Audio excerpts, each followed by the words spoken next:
From as of 25 26 to 35 मुझे क्या करना है, 35 टू 45 क्या करना है, 45 टू 55 क्या करना है, ये प्लानिंग उसके बाद में चलेगा. Then you can set realistic goal. Without having first hand experience you cannot set realistic goals in life. So that first 2-3 years of work before having an actual planning is very important. So hello everyone and welcome back to Degrees and Beyond, your go-to podcast for navigating the worlds of careers. मैं हूँ आपका host Himesh और आज हमारे साथ है doctor Shantanu जोग.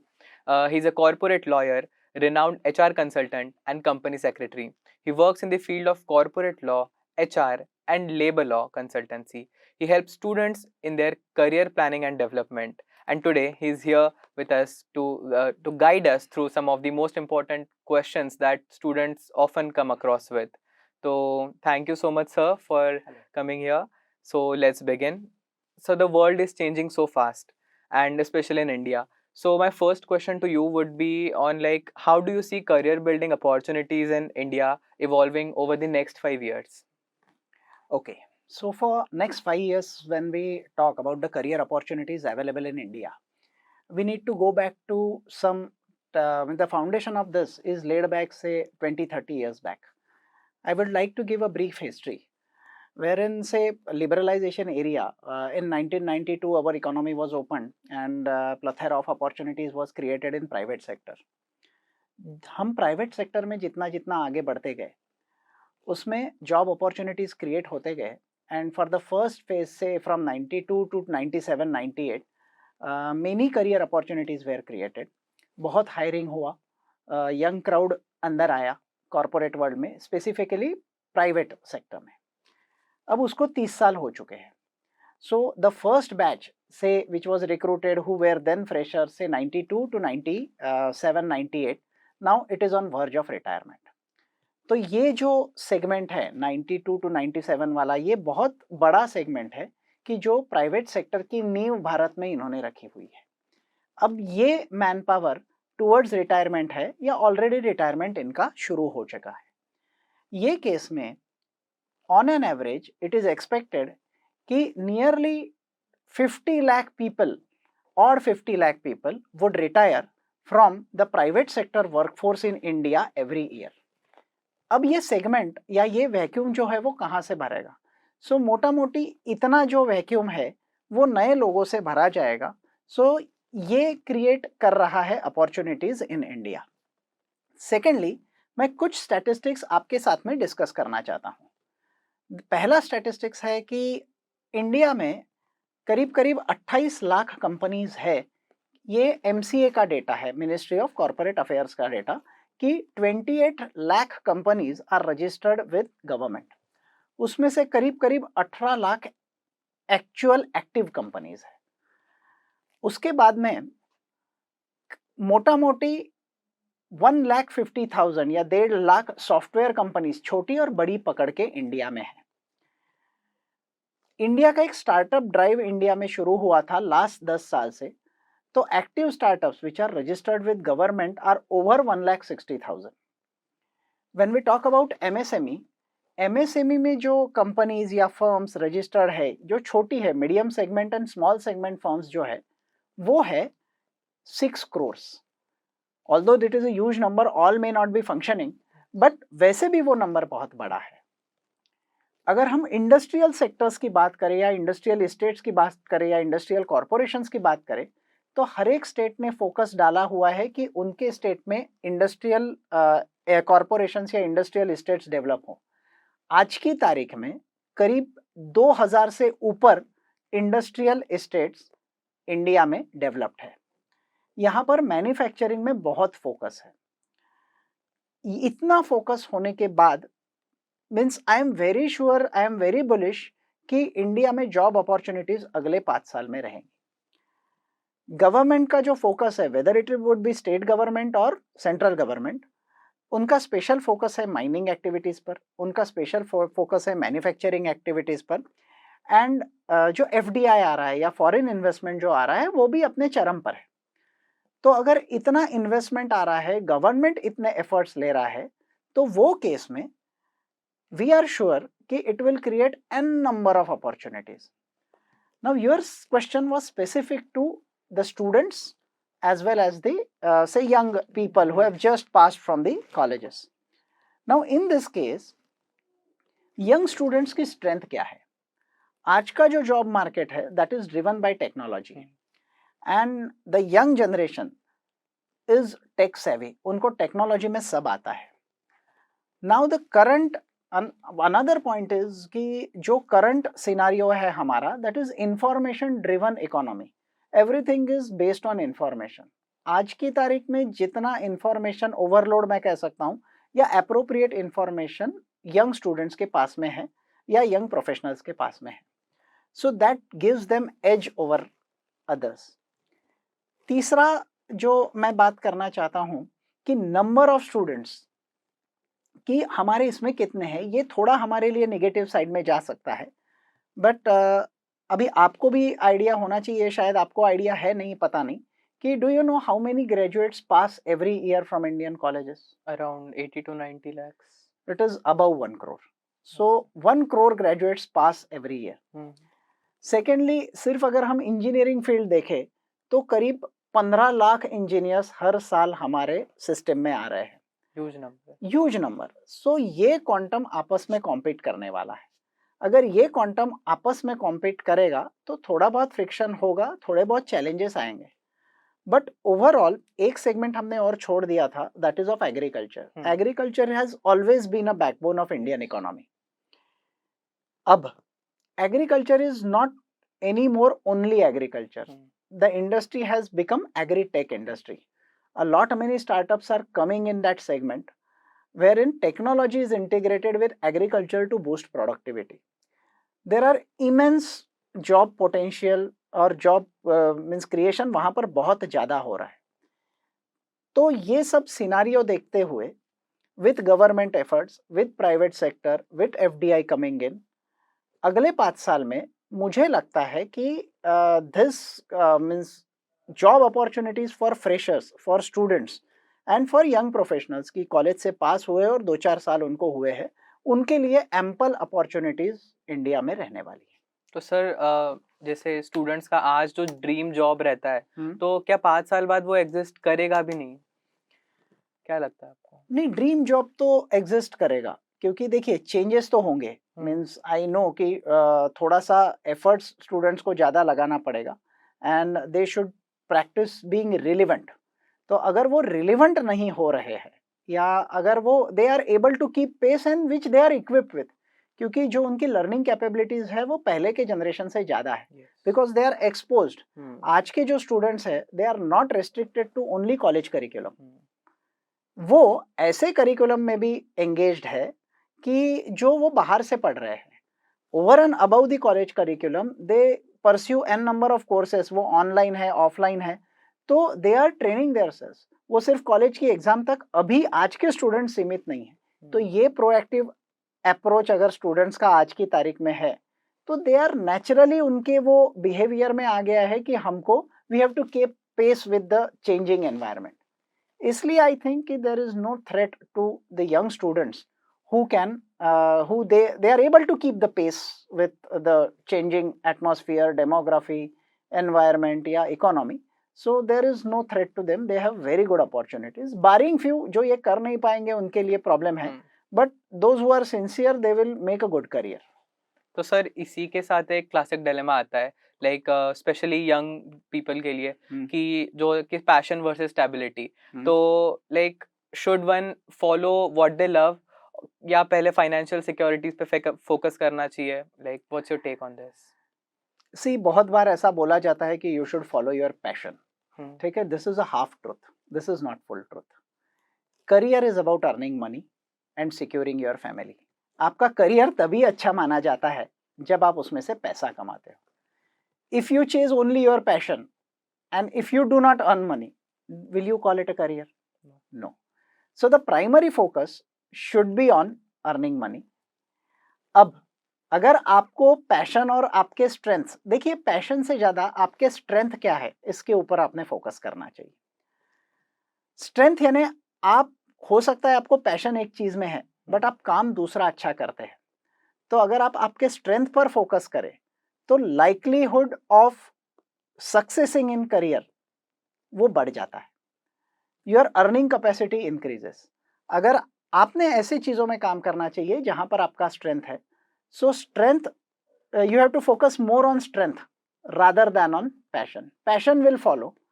Earning money, getting good career and financial security should be of utmost importance. Passion follow करके ज़्यादा कुछ होने वाला नहीं है। अगर आपके दोनों एक है तो बात अलग है, बट वो हार्डली 1% लोगों का रहता है जिनका पैशन और स्ट्रेंथ एक रहता है। So my advice would be for young people is to follow their strengths and make a good career out of it. तो सर ये कहते हैं कि अ बैलेंस इज अ की टू ग्रोथ। तो बहुत सारे स्टूडेंट्स कंफ्यूज रहते हैं, उनका डिग्री एक साइड हो जाता है और उनके इंटरेस्ट दूसरे साइड पे। सो कैसे डिसाइड करें कि कौन सा करियर पाथ उनके इंटरेस्ट और स्ट्रेंथ्स को दोनों को सही से मैच करता है?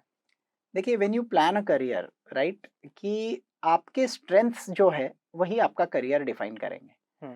अगर आप किसी चीज में बुरे हैं और आप उसमें करियर करना चाह रहे हैं तो आपका करियर नहीं होने वाला है, वो पत्थर की लकीर है, वो नहीं होने वाला है। बट आप आपके स्ट्रेंथ्स को फॉलो कर रहे हैं, ठीक है। अब ये स्ट्रेंथ्स आपको पता कैसे चलेंगे, क्योंकि कॉलेज में आपको ये पता नहीं चलता कि आपके स्ट्रेंथ्स क्या है। आपको लगता है कि ये चीज मेरी स्ट्रेंथ है, बट वो आपकी स्ट्रेंथ नहीं रहती है। एक्चुअल काम करके ही पता चलता है कि आप स्ट्रांग किस में हो और आपको कौन सा काम करने में मजा भी आ रहा है और आप उसमें अच्छा भी कर रहे हो। So my advice to the students would be during their college period they should do more and more internships. आप जितना internships करोगे आप खुद को explore करोगे। अब आप खुद को जब explore करोगे आपको पता चलेगा कि ये काम मुझसे नहीं हो रहा है या ये काम मुझे बहुत अच्छा कर रहा है, मैं इसमें बैंक कर सकता हूँ। So this is a 2-3 years of learning process wherein जितनी ज़्यादा internship कोई student उसके college के time में करेगा उतना उसका exploring capability ज़्यादा रहेगा और उतना उसका judgement towards his own career would be perfect. Sir आपने अभी कहा कि ये 2-3 इयर्स का पूरा प्रोसेस है, तो सर इसी से जुड़ा एक सवाल है कि इसमें how important is long term planning, या फिर जो इनिशियल इयर्स है वो हमें बस लर्निंग और एक्सपेरिमेंटिंग पे फोकस करना चाहिए? सी, लॉन्ग टर्म प्लानिंग रिक्वायर्स, यानी प्लानिंग करने के लिए भी आपको प्लानिंग की जरूरत है। अब किसी भी व्यक्ति का जो करियर होता है वो 3 फेजेस में डिफाइंड होता है या डिवाइडेड होता है। द फर्स्ट फेज इज से एज 21 to 35, इट इज से 15 साल का एक ये फेज रहता है जिसमें आप हॉरिजॉन्टल ग्रोथ करते हो। कोई भी व्यक्ति जितने स्किल्स आप सीख सकते हो आपको ये एज में सीखना है। So it is known as horizontal growth.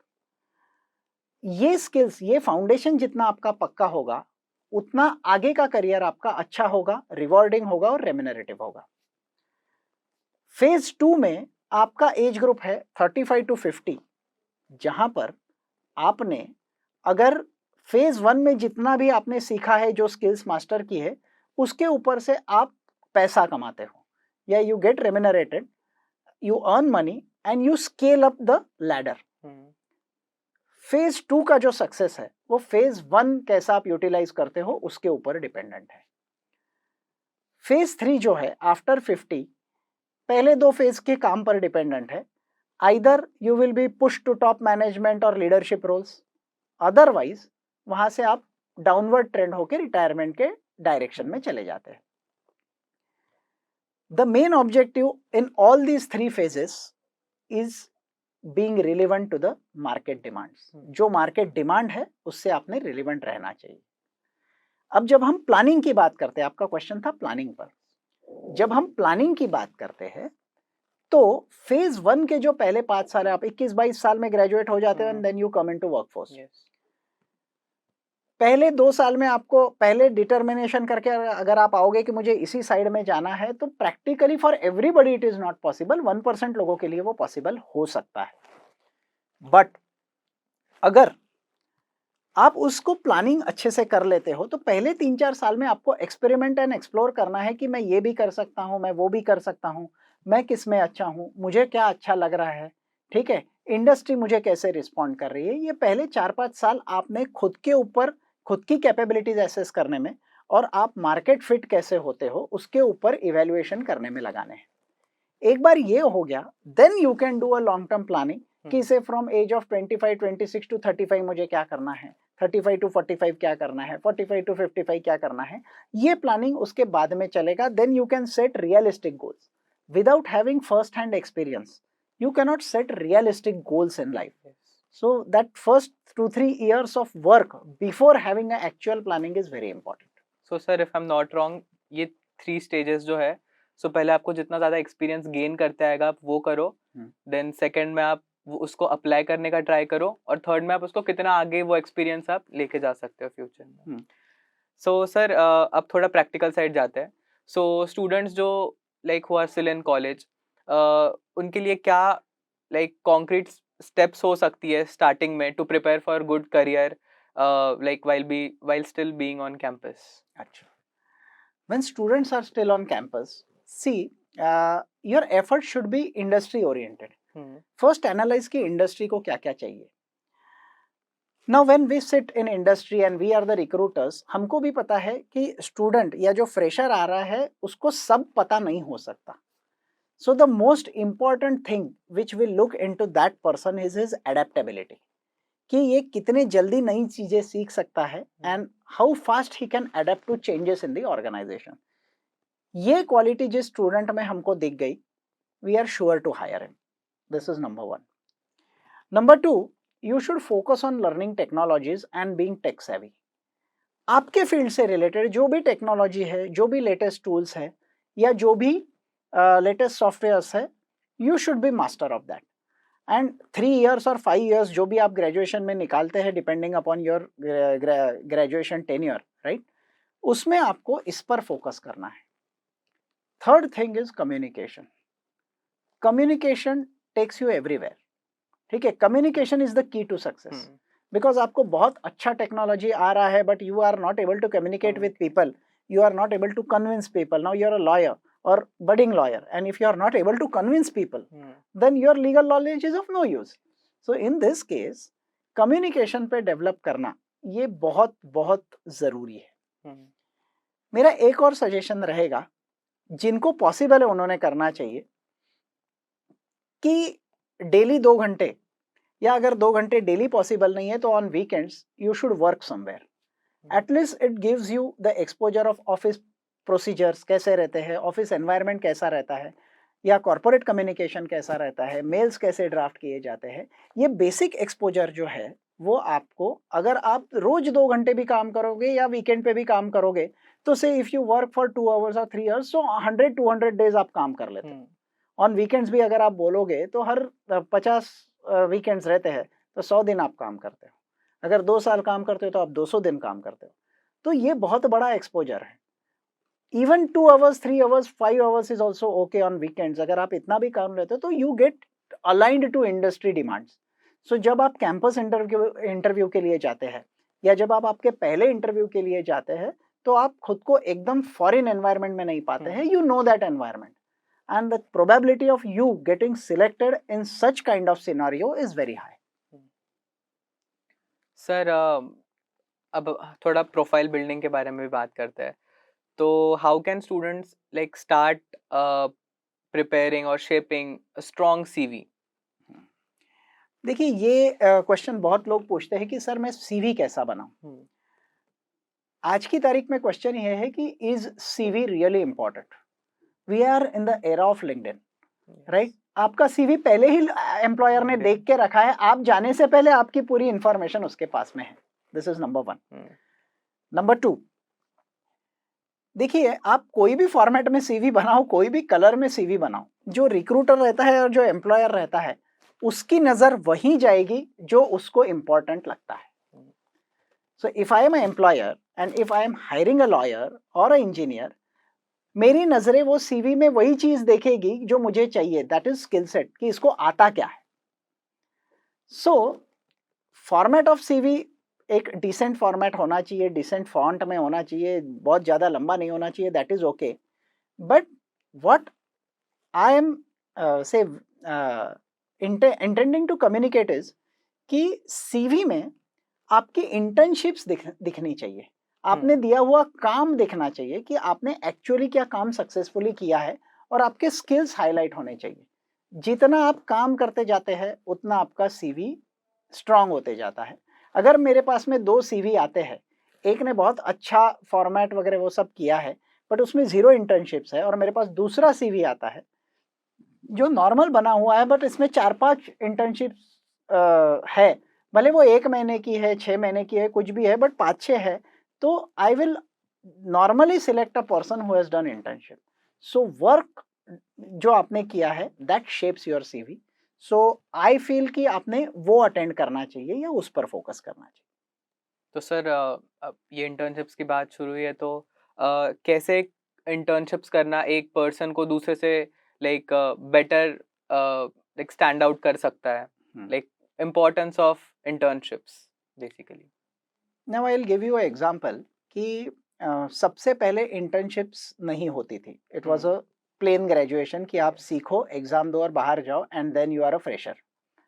अब कुछ इंजीनियरिंग कॉलेजेस ने या कुछ यूनिवर्सिटीज ने ऐसा शुरू किया है कि उनका जो लास्ट सेमेस्टर होता है दैट इज कंपलसरी इंटर्नशिप. तो उनका एजुकेशन पार्ट जो है वो पहले 6-7 सेमेस्टर में हो जाता है.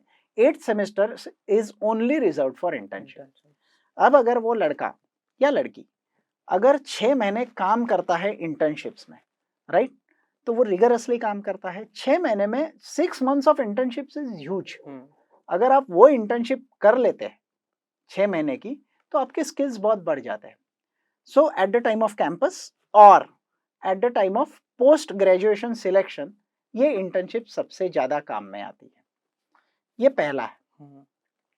दूसरा है कि जब मैं बोलता हूँ इंटर्नशिप करो, तब दूसरा बट नेचुरल सवाल आता है, सर कहाँ करो. एग्जैक्टली. राइट. इंटर्नशिप की ऑर्गेनाइजेशन मायने नहीं रखती. राइट.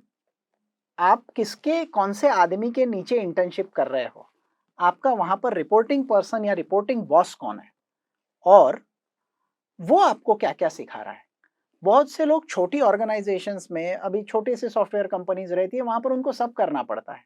या बहुत से एडवोकेट्स है कि जो एक लॉयर के ऑफिस में करते हैं, सुबह जाते हैं 8 बजे, रात को 8 बजे आते हैं, बहुत वर्क प्रेशर हैंडल करते हैं वो 6 महीने के लिए. So they are groom to next level. बहुत सेल्स और मार्केटिंग वाले जो लोग हैं वो इंटर्नशिप्स अच्छी अच्छी कंपनी में करते हैं जहां पर बहुत फील्ड वर्क होता है. So their personality is groomed unknowingly, उनको पता नहीं चलता, but a person who sees you 6 months before and 6 months after, he can easily make out the difference. तो आपका जो बॉस है वहां पर, जो आपको उसकी सिखाने की नीयत है क्या, उसका इंटेंशन है क्या, और वो कितना एक्सपोजर आपको देता है. अब ये वर्ड ऑफ माउथ से आपको पता चलता है कि कहाँ इंटर्नशिप्स और एक्सपोजर ज़्यादा मिल रहा है. तो I think you people are smart enough where to see for such kind of internships and where to enjoy it. तो सर इंटर्नशिप्स तो हो गया, इंटर्नशिप्स के अलावा भी काफ़ी सारे ऑनलाइन सर्टिफिकेशन कोर्सेज आज अवेलेबल है. तो क्या ये वो जो कोर्सेज है, क्या वो रियली मैटर करते हैं, वो सर्टिफिकेशन मैटर करता है या किस हद तक करता है? यस. इंटर्नशिप या सर्टिफिकेशन, सॉरी, इंटर्नशिप्स तो हो गया, सर्टिफिकेशंस तभी मैटर करते हैं when they are difficult to pass. Just एक आपने कोई ऑनलाइन सर्टिफिकेशन ले लिया और वो आपकी CV में आपने डाल दिया, तो उसकी तरफ कोई देखता नहीं है. So many people have certification from n number of online sources, और उसमें एडमिशन लेने वाले सभी पास हो जाते हैं. बट अभी कुछ सर्टिफिकेशंस है या कुछ सर्टिफिकेट कोर्सेस है या चार्टर्ड कोर्सेस है, जैसे which you can pursue side by side your graduation, but which are difficult to pass, जिसका टेस्टिंग मैकेनिज्म बहुत अच्छा है और जहाँ का पासिंग परसेंटेज कम है. अगर ऐसे सर्टिफिकेशंस आप कर रहे हो विच आर इंडस्ट्री रिकॉग्नाइज, तो ही उसका इंपॉर्टेंस या रिलेवेंस माना जाता है. Other certifications I should not say, but they are useless. Very insightful sir. अब थोड़ा सा एक कॉमन फेयर एड्रेस करते हैं जो काफ़ी स्टूडेंट्स में रहता है कि worrying about not getting placed through campus placements. तो क्या कैंपस प्लेसमेंट्स ही बस एक जरिया है लाइक जॉब अपॉर्चुनिटी का, या उससे बाहर भी कुछ है? सी वेरी वेरी गुड क्वेश्चन, क्योंकि बहुत बच्चे में हमारे पास में जब करियर गाइडेंस के लिए आते हैं तो वो यही डिप्रेशन में रहते हैं कि सर मेरा अभी कैंपस नहीं हुआ. See, campus is not end of your life. अगर कैंपस में नहीं हुआ तो I think you should consider yourself as fortunate. मैं 2 सिनारियो आपको बताता हूँ. जनरली कैंपस जो होता है वो बड़ी कंपनीज आपको हायर करती है, राइट. पहले ये बहुत रिलेवेंट था कि बड़ी कंपनीज में कैंपस होना यानी आपका लाइफ सेट हो गया, क्योंकि उतनी एक्सपोजर अपॉर्चुनिटीज ही आपको नहीं थी. आपको वहीं पर सीखने मिलता था। अब जब बड़ी कंपनीज आपको हायर करती है तो वो आपको एक रोल में डालती है और अगले 5 साल आपको उसी रोल में काम करना है। वेयर एज और पैसा अच्छा देते हैं, उसमें तो डाउट नहीं है। सो जिनका कैंपस में सिलेक्शन नहीं होता है, they lose out on money. पैसा उनको डे वन पर नहीं मिल रहा है, बट उनको ये फ्रीडम है कि they can choose an organisation which gives them a diverse experience. ठीक है, ये भी टेक्नोलॉजी पे काम करो, वो भी टेक्नोलॉजी पे काम करो, तो ऐसा करके आपको डाइवर्स एक्सपीरियंस मिलने का एक जरिया आपका ओपन हो गया है। अब if you compromise on salaries कि भाई ठीक है सैलरीज नहीं मिली तभी भी चलेगा 2 साल, I want to build my experience, और इस अप्रोच से आप जाते हो तो mind my words, you are surely getting selected in some such kind of organisation जहां पर आपको बहुत काम मिलेगा, पैसा नहीं मिलेगा। 2 साल में आपके स्किल्स आपके पीयर्स से ज्यादा हो जाएंगे। सो इन लॉन्ग रन आपका फाउंडेशन मेरे हिसाब से स्ट्रांग रहेगा। जस्ट आपको थोड़ा कॉम्प्रोमाइज करने पड़ेगा 2-3 साल, but at age of 30, 35, 40 everything is equal. Campus से जो लगे या कैंपस से नहीं लगे वो सेम ही पैसा कमाते हैं। हो सकता है ये लोग ज्यादा भी कमाएं, सेम ही पैसा कमाते हैं और their life is set. So campus में नहीं हुआ इसलिए बहुत रोने की जरूरत नहीं है। बी कूल और बिलीव इन योरसेल्फ, अच्छा होना ही है। तो मतलब लोअर पेइंग जॉब जो है एक्सपीरियंस के लिए आप इनिशियली ले सकते हो। इनिशियली लेना ही चाहिए। देखिए पहला जो फेज है जो मैंने बताया था कि आपका लर्निंग फेज है 21 to 35, तो उस टाइम पर पैसा मत देखो, आपको लर्निंग कितना करना है या सीखने में कितना मिलेगा। और 5 साल जो टेक्नोलॉजीज आ रही है, 5 साल बाद जिसका स्कोप रहने वाला है, वो आपको आज सीखने मिल रहा है कि नहीं मिल रहा है। अगर इस पर फोकस करो, आपको सीखने क्या मिल रहा है। 2 साल के बाद आपको ना पैसे की कमी आने वाली है और ना अपॉर्चुनिटीज की कमी आने वाली है, क्योंकि यू हैव से worked in that manner. So मुझे उसमें कोई दिक्कत नहीं लगती। Means career for the people who are not selected in campus also is very good, very positive. I am very positive about such students, so no problem in that. तो sir थोड़ा further education की बात करते हैं। So जैसे higher education MBA LLM या MTech, so क्या ये सच में एक एज देते हैं और लाइक वर्क एक्सपीरियंस जो है मोर वैल्यूएबल होता है in early career? See let us talk about one by one. Okay. ठीक है, आपने 3 चीजें बोली। So first is MBA। तो MBA किसने करना चाहिए? अगर आपको टेक्नोलॉजी में ही काम करना है और लॉ में ही काम करना है तो MBA करके कोई यूज नहीं है, करने की जरूरत नहीं है, नंबर 1।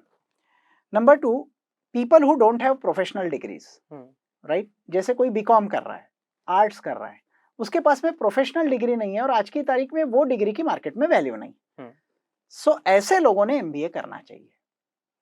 अब MBA आपको एक एज देगा या नहीं देगा? अगर आप प्रीमियम इंस्टीट्यूट से MBA है, IIM हो गया या ऐसे कुछ टॉप 30-35 इंस्टीट्यूट से MBA है, तो definitely it will give edge, no doubt about it. But अगर आप किसी लोकल इंस्टीट्यूट से MBA कर रहे हो तो वो आपको एज देगा, ये धारणा अभी गलत है। 15 साल पहले दैट वाज ट्रू, अभी it is not true. Everybody is MBA। 5 lakh MBA होते हैं, ऑनलाइन MBA होते हैं, प्राइवेट से MBA होते हैं। सो मैंने बहुत बार देखा है कि बहुत मनी मिंटिंग इंस्टीट्यूशंस जो है वो बहुत पैसा लेके MBA करते हैं, बट उनके बच्चों का ना कैंपस होता है और वो 10-15 हजार की नौकरी कहीं करते हैं। So it will not give an edge unless and until you do from premium industry. Second is you talked about technology post graduation, MTech हो गया या बाकी भी कोई हो गया। If you want to go in research then that helps, क्योंकि research अपने आप में एक फील्ड है। तो टेक्नोलॉजी रिलेटेड अगर पोस्ट ग्रेजुएशन है तो that helps you a lot. तीसरा जो एक था कि आपने LLM के बारे में पूछा। हाँ. अब LLM के बारे में I may differ in opinion with many other my counterparts, but LLM आपको कुछ नहीं देता है। LLM से ज्यादा तो आपने अगर 6 महीने कोर्ट में काम कर लिया ना, तो that is more informative and more learning than 2 years of LLM डिग्री। Unless and until you want to go in teaching, LLM का कोई औचित्य नहीं। So very different opinions. So whether it's a job or higher studies, skills important होती है। आज के market में क्या ऐसी skills है जो employers like they're looking for? ये स्किल्स अगर एम्प्लॉयर्स, आप फ्रेशर्स के लिए पूछ रहे हो? जी। हाँ, फ्रेशर्स के लिए तो एक है जो मैंने बताया कि technology, right, communication, long hours काम करने की क्षमता होना एंड एडेप्टेबिलिटी। अगर ये एडेप्टेबिलिटी आपकी है कि आप कोई भी रोल में फटाफट एडेप्ट हो सक रहे हैं, तो then you have a very good career. Employers यही देखते हैं। फ्रेशर्स से हमको पता है कि उनको ज़्यादा कुछ नहीं आने वाला, so we are very realistic. When we hire people we are very realistic, we are very objective. हमको ये पता होता है कि इसको एक साल में कहाँ से कहाँ लेके जाना है। We are only looking for a people who are proactive, कि जो खुद जिम्मेदारी लेके काम करे। गलतियां आपसे होगी, उसमें कोई दिक्कत नहीं है, हर एक फ्रेशर से गलतियां होती है, कोई गुनाह नहीं है गलतियां होना। एंड एम्प्लॉयर्स, एंटरप्रेन्योर्स जो खुद का बिजनेस चलाते हैं, वो गलतियां कर करके ही वहां पर पहुंचे हैं, राइट। तो उनको आपकी गलतियों से उनको कोई मतलब नहीं है, आपके एटीट्यूड से उनको मतलब है। तो प्रोएक्टिव एटीट्यूड ये आपका होना ही चाहिए। And technology and communication has to be there. आपका जो फंक्शनल नॉलेज है, अगर आप लॉ से आते हो तो लॉ आपका पक्का होना चाहिए। अगर आप इंजीनियरिंग से आते हो तो टेक्नोलॉजी का नॉलेज आपका पक्का होना चाहिए। आप कोई भी फील्ड से हो, आपका उस आपका फील्ड पे होल्ड फंक्शनल होना चाहिए। उस फील्ड पे एटलीस्ट थेरोटिकल नॉलेज आपका पक्का होल्ड होना होना चाहिए। चाहिए। ऐसा कुछ नहीं होना चाहिए, मार्क्स मैटर नहीं करते। आपको मार्क्स 0 भी है बट नॉलेज है, तो देन यू आर हायर्ड। तो काफी रिगरस जर्नी है ये सारा, और कुछ स्टूडेंट्स के लिए स्ट्रेसफुल भी हो सकता है। So like how can students handle the pressure of seeing their peers achieving more and while they're still focused on like lower side? Yes, देखिए बहुत बार होता है कि किसी को कैंपस में लग जाता है, फिर then people start comparing. Yes. The first thing is that ये प्रेशर हैंडल करने के लिए आपको किसी को कंपेयर करने की जरूरत नहीं है। आप खुद को दूसरे से कंपेयर मत कीजिए। उसका लाइफ का जोन, उसका टाइम का जोन ये अलग है। उसका स्क्रिप्ट वो ऊपर से अलग लिख के लेके आया, आपकी स्क्रिप्ट अलग है। So everybody has to follow his script, number 1। Number 2, ऐसा नहीं है कि आज वो आपसे आगे है या आप उससे आगे हो, मतलब 5 साल बाद भी वैसा ही रहने वाला है। हर 5 साल में आप नोट कीजिए, हर 5 साल में इंडस्ट्री बदलती है, इकोनॉमी चेंज होती है, डेमोग्राफी चेंज होती है और इंडस्ट्री की रिक्वायरमेंट्स चेंज होती है। तो आज जिसको बहुत वैल्यू है, हो सकता है कल उसको वो वैल्यू नहीं रहे। अब रिसेंट एग्जांपल टेक इंडस्ट्री का है। 2020 when corona was there, right, बहुत हायरिंग हुआ टेक में। आई हैव सीन पीपल कि जिनके सैलरी 8 लाख 8 एलपीए वगैरह थे, उनको डायरेक्ट 21-25 लाख एलपीए तक इंक्रीमेंट देके लोगों ने हायर किया। Now 3-4 years down the line थोड़ा सा डिमांड में स्लो डाउन आया, तो these were the first people who were fired. ठीक है, तो पीयर से कंपेयर करना और उसमें से डिप्रेशन में जाना, ये बहुत ही गलत चीज है। हर एक आदमी अपनी पेस से जा रहा है। Instead you should focus on 2 very important things. One is, आपको हमेशा आगे का सोचना है कि आगे में कौन सी टेक्नोलॉजी आने वाली है या क्या स्किल्स लगने वाले हैं, क्या चेंजेस होने वाले हैं हमारे प्रोफेशन में, और उसको हमको उससे पहले अडेप्ट करना है। और एक बात हमेशा देखते रहिए कि are you the smartest person in the company. अगर आप आपके कंपनी में स्मार्टेस्ट पर्सन है तो you are in a wrong company. ये कैसे सर फिगर आउट ये कर आपको सकते हैं? पता चल जाता है अगर आपकी बातें, आपके कॉन्सेप्ट्स, जो अगर आपको सब लोग आपकी तरफ आ रहे हैं सॉल्यूशन के लिए, you are the smartest person in the company, यानी आपका लर्निंग खत्म हो चुका है। आप आपसे होशियार लोग, आपसे टैलेंटेड लोगों के साथ में नहीं बैठ रहे हैं, ठीक है। So then it is time to change the company. तो आपको वो कंपनी या कॉर्पोरेट जॉब या जहां पर आप काम कर रहे हो वहां से दूसरी जगह जाना चाहिए, जहां पर there are more talented people than you, there are more से एक्सपीरियंस पीपल देन यू, ताकि उनसे कुछ सीख सको और खुद को अपग्रेड कर सको। आपसे अगर सब कम है तो आपका अपग्रेडेशन खत्म हो गया, it is time to change. ये 2 चीजें भी आप अगर ध्यान में रखेंगे तो you can handle that pressure. मतलब सर यहाँ patience is the very patience is important the key, factor. Patience is the key. Sir, तो moving forward to the last question, so how long does it like usually take to build a stable fulfilling career जहाँ आप satisfy हो पूरी तरह से, and how does one stay patient during the entire journey? Good question. See, एक general career का foundation build करने का मैंने आपको रोल बताया है, 3 phases ऑफ करियर। यस। तो अगर इसमें देखें, आप 1-2 साल एक्सप्लोर भी कर लिए, तो मोटा मोटी एक स्टेबल फाउंडेशन बनाने के लिए कि वहां से अभी आप नीचे नहीं गिर सकते। ये स्टेबल फाउंडेशन बनाने के लिए आपको 10 साल लगते हैं कोई भी फील्ड में। You talk about engineering, you talk about medical, you talk about law, you talk about management, any career, at least you require 10 years. 10 years में आप एक 10 साइकिल्स देखते हो, इंडस्ट्री के सभी चढ़ाव उतार आपने देखे हुए रहते हैं, और and you learn how to respond to those plus and minuses, right. तो आपको एक्सपीरियंस भी आ गया रहता है और आपने सब एक फ्लक्चुएशंस भी देख लिए रहते हैं। तो ऐसे केस में आई थिंक 10 साल का जो एक फेज है वो एक स्ट्रॉन्ग फाउंडेशन ले करता है एंड वो करियर आपको बिल्ड कर। अब आपका दूसरा सवाल था कि how to stay focused in this. देखो, जो फोकस रहते हैं वही ये कर पाते हैं, जो फोकस नहीं रहेंगे वो ये कर ही नहीं पाएंगे। So think only about work, nothing else. काम के बाद काम करो और बाकी खुद आपके लाइफ तो आपकी लाइफ है, आप कुछ भी कर सकते हो after office hours, but full dedication से जो आपको काम दिया है वो करो, तो आपको ये आते जाएगा, आपको फ्रस्ट्रेशन के लिए टाइम ही नहीं मिलेगा। So overburden yourself with work and learning, अगर आप ये कर लेते हो तो कोई प्रॉब्लम नहीं। Wonderful insight sir. ये जो आपने सारी बातें बताई, तो it all applies to almost every students, like Yes, irrespective of their fields. irrespective. So but I want to ask specifically ki does all this matter in the same way for the students pursuing law or aiming for the corporate world in law? 100%. The same principles apply to the people who are pursuing their career in law. Perfect. तो दोस्तों, यही से हम next episode continue करेंगे, being a corporate lawyer, जहां हम doctor Shantanu sir के साथ कॉर्पोरेट लीगल वर्ल्ड के अंदर की बात एक्सप्लोर करेंगे। सो स्टे ट्यून और याद रखिए, करियर एक रेस नहीं, एक जर्नी है। Thank you.